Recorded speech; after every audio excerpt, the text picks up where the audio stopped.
Hi everybody, today we'll talk about how to fix or how to solve the problem of not working on Magic Tiles 3.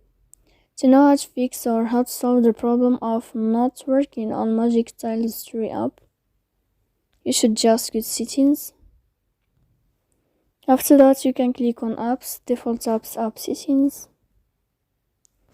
Here we'll enter to the window of Magic Tiles 3 and you will enter here.